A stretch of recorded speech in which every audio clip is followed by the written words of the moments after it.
Yes, so my name is Ruben Juanes. I'm a professor in civil and environmental engineering at MIT. I come from Spain originally, but I've been in the States for a long time. I did my graduate studies here in the West Coast, and I've been at MIT for now many years, almost 14 years. My area of expertise, actually you would be surprised perhaps, is related to how fluids flow in porous media. Porous media such as soils and rocks, or you can think of a sponge. So you might wonder, how does that relate to disease spreading? So how does it relate? Like why would knowing about how fluid moves through spaces be important in this So, context? yeah, our route to study disease spreading was a bit circumspect. The way it happened is there's a set of techniques to study flow in porous media, in which you understand them as what is called pore networks. So here the keyword already appears.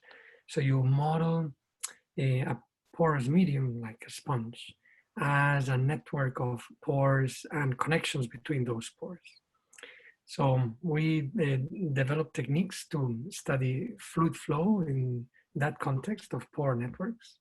And then I had a student, a PhD student, who instead of just studying pore networks, he decided to study transport in more general networks, in particular networks that are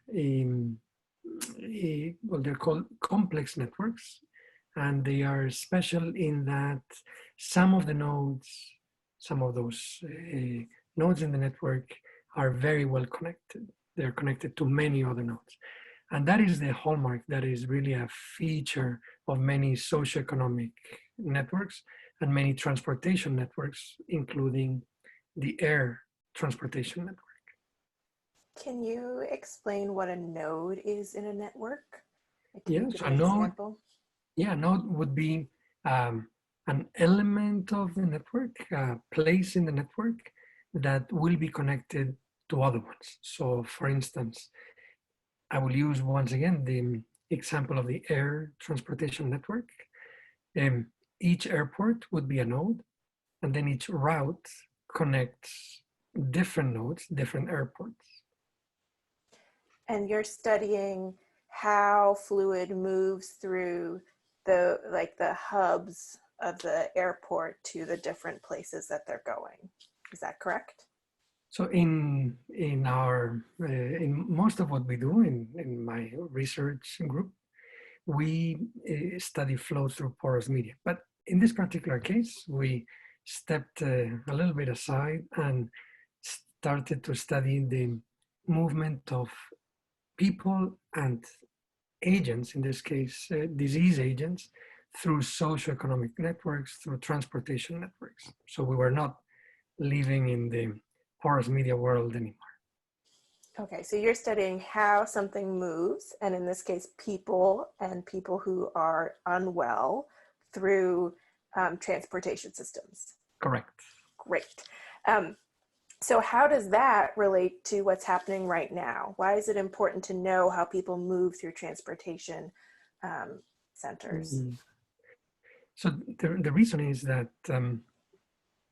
the way in which a disease will spread through our societies is by human contact.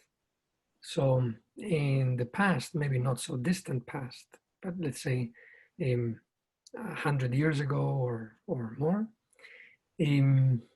long-range travel was very limited. So travel from one continent to another was really sort of exceptional, and it would occur at very low rates, very low speed. That is not the case anymore. So what we have is a globally connected world, and that has many advantages, as we know, but it also has the potential problem that if an outbreak were to occur in some part of the world by human contact, controlled or mediated by human travel, it can spread more quickly across the globe. And I think this is precisely what we've seen in the current disease outbreak of coronavirus, that it can spread very quickly within a matter of days, within continents and across continents. Great. And how is this different than other outbreaks? Like several years ago, there was SARS and we were still traveling a lot. Is there something different in the way we're traveling or the amount that we're traveling since the SARS outbreak, or something else that's changing the spread?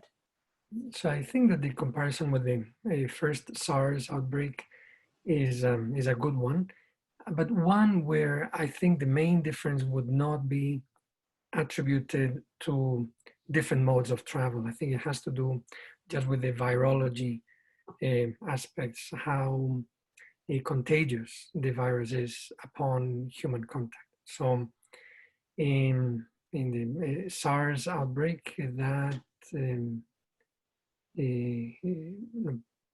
aggressiveness in the contagion was much more limited than in the current